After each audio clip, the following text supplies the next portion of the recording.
உலகத்துல இந்த ரெண்டு விஷயத்தை ஆழமா மனசுல பதிய வச்சாலே நம்முடைய எல்லா பிரச்சனைகளுக்கும் கவலைகளுக்கும் இதான் மருந்து, இதான் மந்திரமும் கூட. முதல் மந்திரம், நம்முடைய வாழ்வாதாரம் இந்த உலகத்தில் முடிவு செய்யப்பட்டது. நம்முடைய கடைசி சொட்டு தண்ணீரை அருந்தாத வரைக்கும் மரணம் நம்மை வந்தடையாது. நம்முடைய வாழ்வாதாரத்திலிருந்து ஒரு ரூபாய் யாரும் எடுத்துடவும் முடியாது, ஒரு ரூபாய் யாரும் கொடுத்துடவும் முடியாது.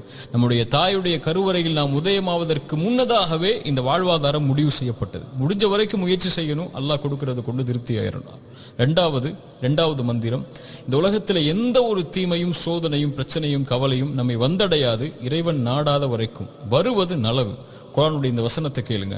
قُلْ لَنْ يُصِيبَنَا إِلَّا مَا كَتَبَ اللَّهُ لَنَا هُوَ مَوْلَانَا وَعَلَى اللَّهِ فَلْيَتَوَكَّلِ الْمُؤْمِنُونَ.